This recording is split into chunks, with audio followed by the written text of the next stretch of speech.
Dave, Calvin Harris is back. Our long wait is over. I know that you were waiting for this album, right? Oh, I was, you met him in the summer. Well, he's back in the summer, baby. Fell in love. 5 years. Girls' Generation and Calvin Harris both had a 5-year wait between albums. Can you believe that? That's good. Calvin Harris hasn't been quite as absent as Girls' Generation was. Of course, we had the Dua Lipa, Calvin Harris smash, One Kiss since then. But yeah, it's his first full length, and it's Funk Wave Bounces Volume 1, Summer 2017. It's been just a little bit.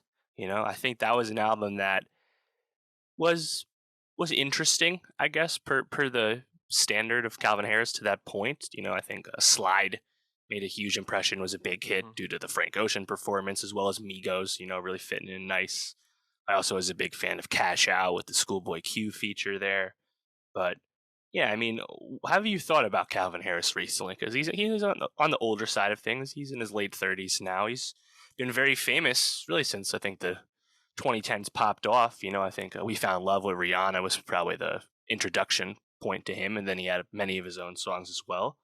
To his credit, he did sing and write on many of his songs as well, like Summer, so not a complete non-entity like some DJs. But were you like eagerly anticipating this one? Because I don't think of Calvin Harris in the way I think of like Flume or Porter Robinson now. People that make really interesting, unexpected electronic music that the unknown is what is appealing to you. I feel like Calvin Harris, you kind of know what you're gonna get, and we're kind of listening to this album for the DJ Khaled of it all, the guests. It's his production is not the star of the show on this album.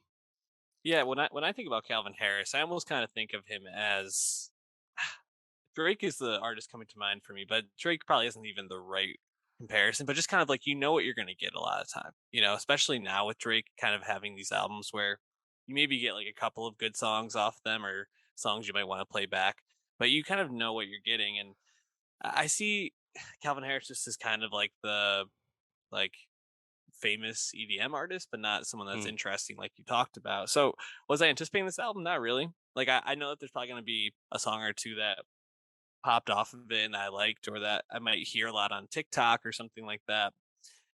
I don't even know if we got like a lot of those sorts of jams on here. But I do think there's more to like on this than I was actually anticipating. So I left feeling fairly pleased with this album. But again, I there was just some moments where I'm like, this is EDM bullshit a lot of time, and I just didn't even need to really ever listen to. So I'm interested to hear what you liked or didn't like about it, because I get the sense maybe you were looking forward to this more than I was. Yeah, no, I think there's just some guest spots that are nice to be with, nice to hear, and Calvin Harris did make some choices that he deserves credit for, and then there's other songs that it's just whatever. He's not DJ Khaled, he's more talented than that, but at the end of the day, this does kind of feel like one of those albums or a soundtrack album or something where it's just kind of a big collection of guests, and sometimes that does work out, and as you'd expect, there's a lot of star power on this one. So I think you really just kind of have to evaluate the songs, because there's not much of like a through line on this album. I guess the through line is the fact that his production is relatively summery in its understatedness the entire time. Like I guess if that was the vision, he's hitting it. Kind of in sync with Funk Wave Bounces Volume 1. I feel like that's just being awfully charitable, though, to the music making. But yeah, I like some of the songs. It's okay. Yeah, I actually felt like there were more moments on this that I liked than others, but I want to start with the moments I thought didn't really work so well, because I really feel like they stand out to me.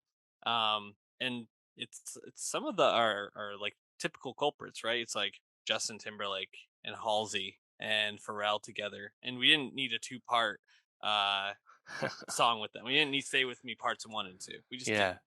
So And it's the middle of Stay the With album. Me is interesting, dude. I think it's interesting in its why it doesn't work all the way, because it's like it's kind of a fascinating like miss, Uh, what do you think it is? Because I think part of it is like Halsey's kind of like shunted to the side, just doing this hook, and I think actually doing like a pretty good job with his like intentionally like understated vocal performance. That's kind of like off type for like how she sings and stuff.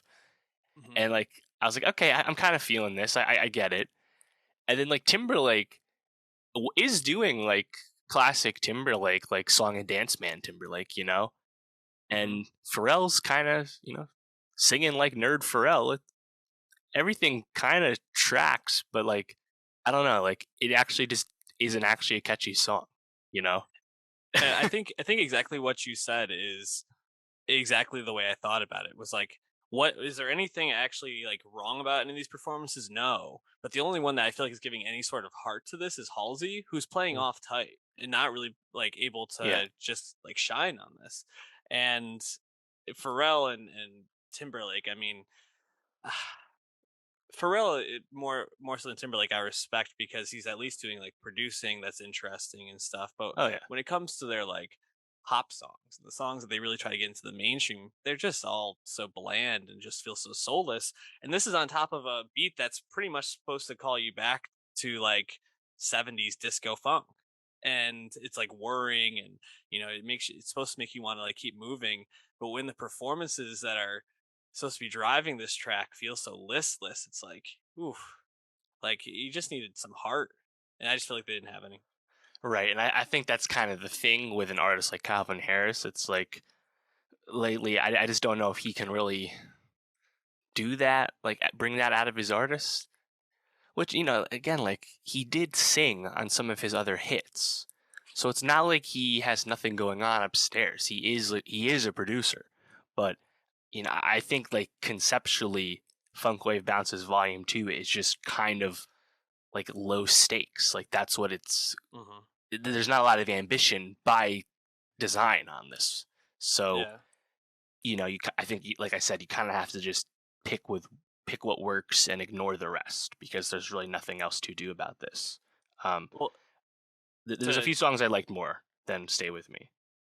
just like I guess highlight why I think that being the middle of the album really didn't work for me is Hmm. I didn't love the song with Busta, Ready or Not, but No. Busta at least is like really going for it on that track, and he's really trying to like bring back some old school Busta vibes.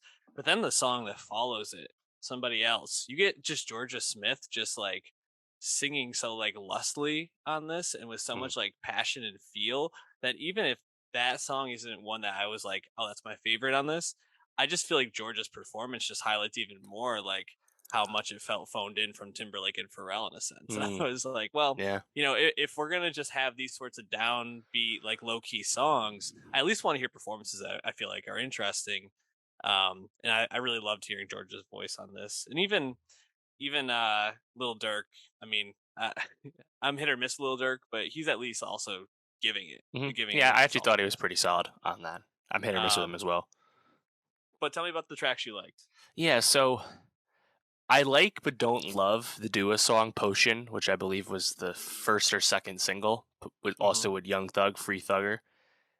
I think Hmm. that just kind of speaks to Dua's talent right now, where that is more or less like that is what a phoned in Dua performance probably sounds like. But because it's Dua Lipa, like it actually still sounds pretty good. Like she just has enough personality in her vocals right now that it kind of uplifts the song, you know? So I was like, oh, this is still not that bad. Uh, and I actually think Thug and her kind of fit well on the same track. Yeah. That was a nice pairing of two guests. So does that hit the highs of One Kiss? Absolutely not. But I think for a do a feature, it's totally it's good enough, I guess. Yeah, I had the same feeling on it. I was like, well, I don't really love the track, but Dua just sounds great. And I feel like she always just sounds great nowadays. So I Mhm. think that's the right take. She stopped bringing it at a high level. A couple songs later, you get your guy Puth. What did you think of his performance? Well, I think that's probably the best. That's probably the moment of brilliance from Calvin Harris when he's pitching down the Charlie Puth vocals. That's Yeah. not that wasn't natural, I don't think. No. But I thought that one sounded really good.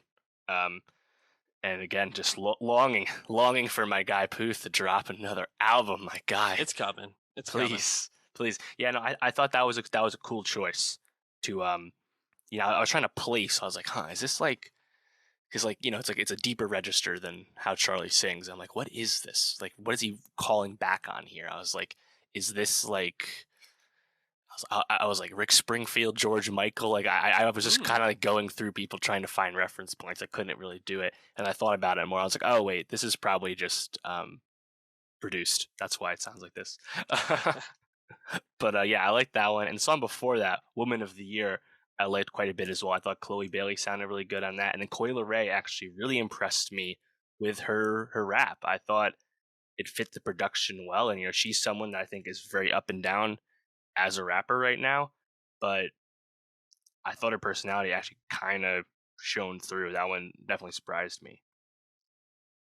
Yeah, that wasn't one that necessarily caught my ear, but I thought it sounded all right. It's interesting because I think the song I like the most is probably the last track, Day One, just because I feel like when Pusha comes in to close out the album, just really hits. And also the first track with 21, I just thought they both actually sounded really great. And that might just speak more to them as artists who can come on and give a feature and just absolutely Yeah. crush it at this point. But I really liked those two tracks a lot. So Um, I thought 21 sounded good, but I actually think he doesn't sound good on that kind of beat. hmm, I thought it was a really weird feel, and it almost felt like inauthentic to 21 Savage's sound, where it's like you copy and paste this 21 verse you got onto this beat. It just sounded odd to me, and it's really nothing to do with 21 Savage. I just don't think that's like the kind of production I want to hear from him. He notably that's not a trap beat. He can be on other stuff, but I don't know about this one. Like it almost felt like the beat was kind of like holding him down. I guess. hmm, Yeah, I don't know.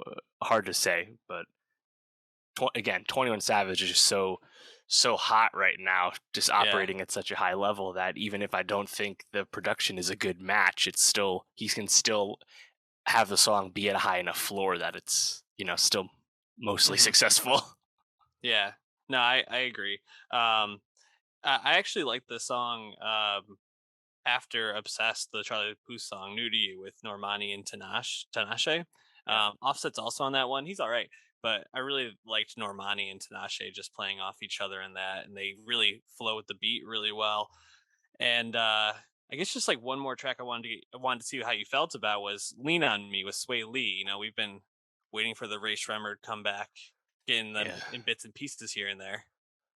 yeah. I'm kind of over Sway Lee singing. Me too. I Uh, hated that track, man. yeah, That was my least favorite on the album by far. yeah.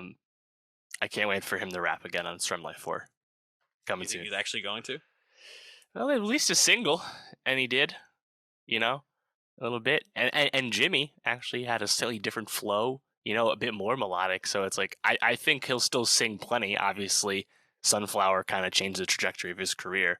But yeah, I think that a song like that kind of shows like the limits of Sway Lee when he sings. Mhm. And again, Calvin Harris isn't really doing anything to help Sway Lee out on that song. No, definitely not.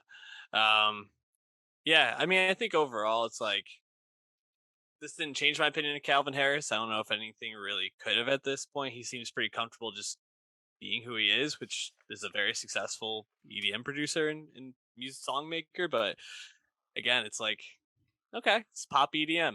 It is what it is at this point. That's right. Anyways, we're gonna be adding in probably one song to our Nostalgia Best of 2022 playlist. So again, go follow that on Spotify.